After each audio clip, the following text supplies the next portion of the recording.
Hello everybody, welcome back to my channel. We are in part 2 of our Walt Disney World 101 video prep series. So please go watch the first video if you haven't already. The link will be in the description below. But once you've watched that, come back here and we are talking today about staying on Disney property versus staying off Disney property. Stayed on property before as well as off. I've been multiple times and have done hotels, Airbnbs, you name it. So I'm very well versed on lodging when it comes to Disney and what I look for in an experience, what you may look for, pros and cons of both. Very excited to share this with you, and let's get you informed on where to stay at Disney World. Remember, this is Disney World vacation, not Disneyland. We're thinking Orlando. That's where we are. On Disney property, these are the things you can expect, the perks, the information you need. It is oftentimes pricier than staying off property,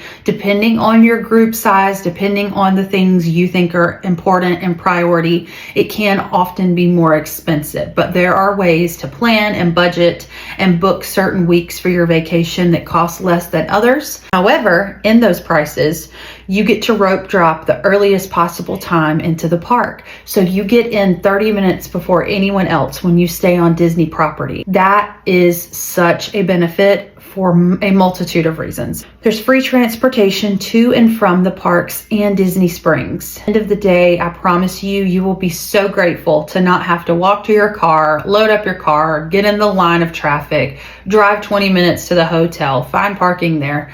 It's just a relief to have a bus or the monorail or whatever you use take you back to your resort. You can get off right there, go straight to your room. You get to book your lightning lanes 7 days out. So when you stay on Disney property, you get 7 days before your first park day. You get to book your lightning lanes, which is awesome because they do sell out at times. There's a lot of entertainment within the resorts itself. There are a lot of people that will just take a day away from the parks to enjoy the resorts. You can hop from resort to resort. You can experience them all. Some of them are heavily Disney themed, others Disney touches here and there. Some are super animated, some are very bougie. Something for everyone with Disney staying on property. They have tons of characters at some of the hotels. They have arcades, they have pin trading, they have pools, they have life-size things from some of the movies. It's just extraordinary, the detail at a lot of these resorts. So don't underestimate a day when you maybe just resort hop and you just enjoy that part of Disney rather than being in the hustle and bustle of the parks the whole entire time. Next, we have water park access the day of check-in. So even in the off season, they have one of their 2 water parks typically open unless it's just frigid outside. Deal with the parks that day because it's too hot or it's not enough time or you don't have a ticket that day. You can use your water park access. Also, every resort has pool access year-round unless the pool, of course, is being refurbished. Even in the off season, they will heat the pools. Now, I don't know if every pool at the resort is heated. It might just be one. Just know that they do have that option, which is fantastic. So that way you can still enjoy the water aspect of the resort in the off season. And Florida is hot the majority of the year. So very little times will there be a need to heat the pool. But if there is, they typically will do that. Last thing I have for Disney property, midday breaks can be much easier. You have little kids with you or elderly people, oftentimes there needs to be a midday break, especially when it's hot outside. And if you stay on Disney property, you can get to your resort quicker and easier, take those breaks, relax. Some of you can stay back and nap or take a break. The others can go to the pool or the arcade or have lots of fun at the resort. It's just a multitude of options when you stay on property. It gives you an experience outside of the experience. So that's on property. Now we're going to talk about staying off property, what that looks like, the pros of that, and just information as well. Off property, it's oftentimes cheaper and you get a lot more space. But if you are someone that you want the most bang for your buck and you need the most space and you need a kitchen and you need all those things, an Airbnb, a condo, maybe a hotel or VRBO, those would be a better fit for you probably. If you're going with a group of 15 or 20 people, definitely look into that. just those situations would definitely make more sense for your group. You also don't get transportation included to the parks when you stay off property. You do have to drive your vehicle and you have to pay to park your vehicle at each park, and it's $30. Just know that. There's nothing wrong with that. That's just what that is. So that we've talked about on Disney property and off Disney property, let's talk about a situation where I would choose to stay on property and situations where I would choose to stay off. If this was a once in a lifetime visit and I knew we were likely never coming back, or it would be years and years from now, I would try my best to stay on Disney property. And if I couldn't stay on Disney property, I would splurge or do my best to get a Airbnb that is heavily Disney themed. Just something so special about having that magic that you're not going to get anywhere else. It really makes the trip feel just so much more full and warm and wholesome when you're constantly in a state of Disney. Some people may not want that. Some people are like, once I leave the parks, I need a break. I'm an introvert. I need calm.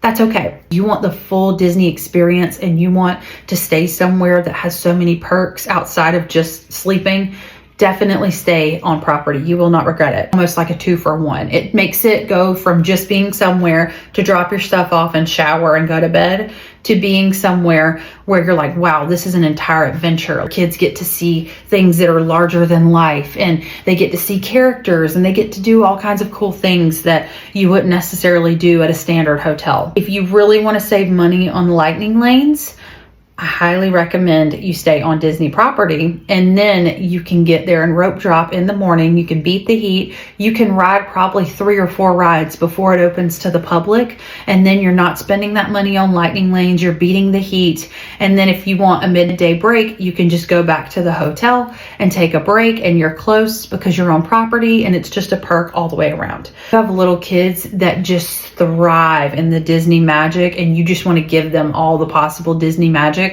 Staying on property is going to do that. It is truly remarkable how Disney goes above and beyond with so many little details that even if you didn't have a park ticket, if you just stayed at the resort, you would be blown away and it would be like no other experience. It's so beautiful and magical, and it's just such a cherry on top of a wonderful already vacation. So staying on property is always a good idea. Here's what I would do if I was choosing to stay off property, why I would choose that. I would choose it if I was going multiple times in the year. We're going to be going again soon. We're staying off property with some family. It's not a once in a lifetime trip. There's nothing wrong with staying off property. And if it's not a once in a lifetime trip, maybe try staying off property. Save some money, have extra space, get away from the hustle and bustle of Disney. I've already touched on this, but if you have a big group going and you don't want to cram in a hotel room or have multiple hotel rooms, everybody can be in closer quarters. If you have a condo or a house that you're renting out, it's cheaper to eat together if you cook at the house, and you'd have the kitchen space. Also, if you need space for naps and bedtimes and pack and plays or anything like that, if you need that space, it's going to be better if you stay off property, probably, to accommodate your needs better. There's some people who need to recharge the way they need to recharge, and that means they need a room to sleep in that is their own. They're not sleeping in a hotel room with other people. They need space to get ready. Their kids need space to play. If that's the case, off property is a better fit for you. If you need more space, you need more accommodations, you may want to look into that. Let me just say, there are Disney hotels of various shapes, sizes, accommodations, but they cost more. The bigger they get, the more they have, they cost more. So you have to look at your price point and what you're willing to spend and what you get with that money. But if we are thinking value resorts, if we're thinking of trying to be budget friendly to get that space and be budget friendly, you'd be better off staying off property. And lastly, if you think that you're not going to be at the parks every day and you may want to go to the outlets or you may want to go shop around somewhere, it may be good to stay off property, because then you have the freedom without the chaos and the Disney busyness to do that. You're just kind of, okay, we're going to the parks and that's all the Disney we want is the parks. If we're trying to get away from it, we want to cook our meals at home, we want space, we want to just unwind completely, stay off property. That would be a good idea for you. All things considered, like I said, I have had the best times at Disney staying on property and off. Disney is not a place that your fun depends on where you're staying, because that's such an easy thing to work out. Orlando's full of options. Disney has lots of variety. At the end of the day, all you need to do is get there, put your ears on, and have fun. Come back for part 3. I'm going to cover all the things you need to know about what to do in the parks, my hacks, how to get the most out of your park days, and I'm very excited for that. So I'll see you next time.